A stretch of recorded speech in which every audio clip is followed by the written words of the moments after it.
I believe, and everybody within the PDP, nobody should pretend that we have been happy. We are happy with the leadership of the Nigerian Governors Forum. We are not happy because of their attitude, because of their refusal to really explore the mechanism within the party.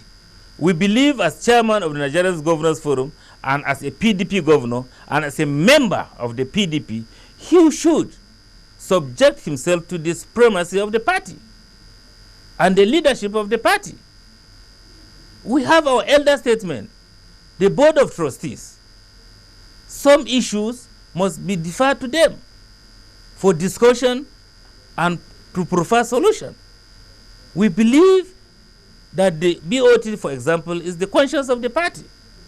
And the party is supreme, and the party can call anybody to order. Those who say that the PDP formed its own Governors Forum to counter the Nigeria Governors Forum are not totally incorrect.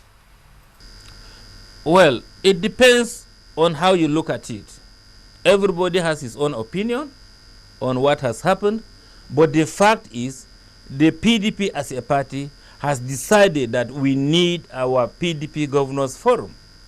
Look, why do we have ACN Governors Forum, for example?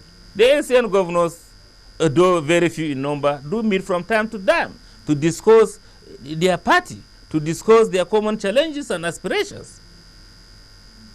So why should people lose sleep because the PDP as a party has decided to form its own PDP Governors Forum? Look, you are all aware that these other political parties, the CPC, the ACN, the ANPP, recently have said, look, they better come together, form another party that will challenge PDP. Of course, we encourage them to have a party that will be national in outlook.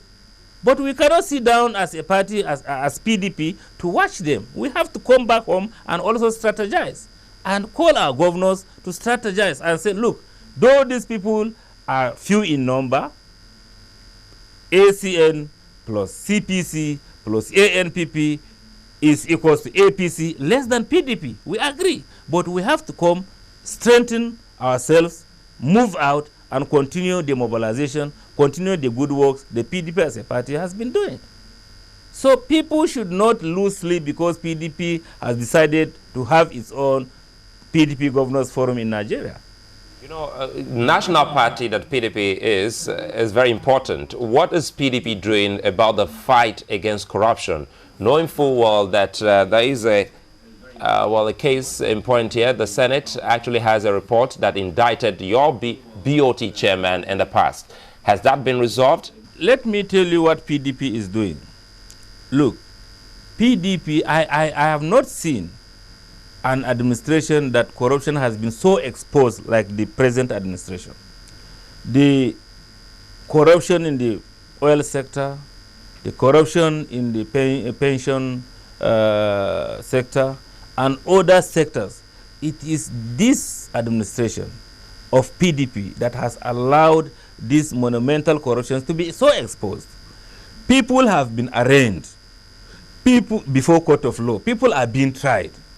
But unless and until a court of competent jurisdiction tries and convicts you, by our constitution, you are presumed innocent. And most Nigerians, when they see people being arraigned before the court of law, and in 2-3 days they are released on bail, they walk free in the streets, they begin to wonder what is happening. What is happening is that our constitution is clear. Unless and until it is a capital offense, any other offense, the accused person is entitled to bail. And what the executive can do is to identify, arrest, and arraign these people before court of competent jurisdiction. And it is left for the judiciary to handle from that point in time. What we are saying is that, first, this allegation about the BOT chairman that people are saying, there are decided cases. Unless and until a court convicts you, you are presumed innocent. Anybody can call you a thief. That does not make you a thief. But there are processes to be followed to establish whether or not you are a thief.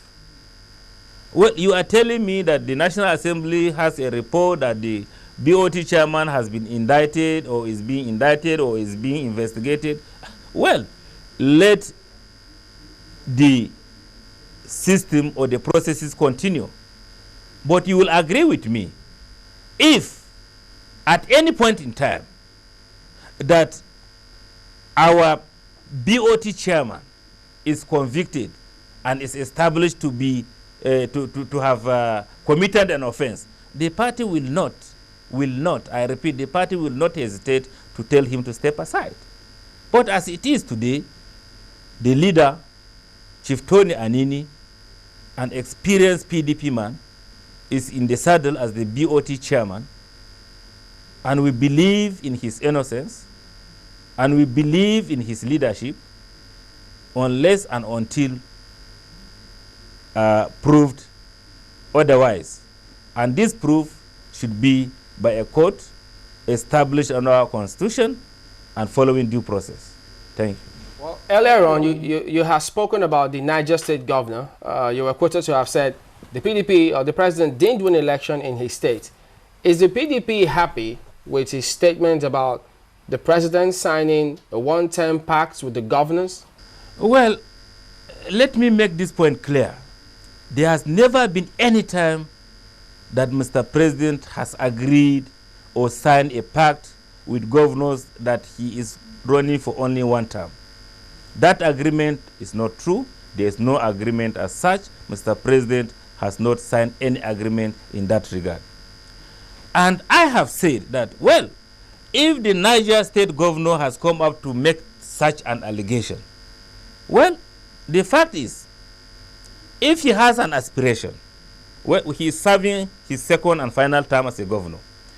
I said, and I still repeat, that if he has an aspiration to be the president, he has the constitutional right to aspire. He has the constitutional right, he is well qualified to be president of this country. But that does not give him the leverage to bring in allegations that are not provable, that are not true. He can come up, pursue his ambition to be president or any other person or support any other person. That is his constitutional right. But what he said is not true. That was why I said I hope and pray in the future some people will not concoct a document or forge a document and say that this is Mr. President's signature. I am telling Nigerians that Mr. President has not, I repeat, signed any document that he will run in for the first, only for one term. Let me tell you another thing. You see, Mr. President has constitutional right to run for second term. That is by the Constitution. Mr. President reserves also the right not to contest for the second term. That is his own right, constitutional right. And if he so desires or if he so wishes to offer himself for the second term, no individual or group of individuals can stop him because it is his constitutional right. Nobody can abridge this constitutional right. So what I am saying is that everybody who is qualified to be president can pursue his ambition within the limits of the law and the Constitution. But people should not bring stories that has not happened.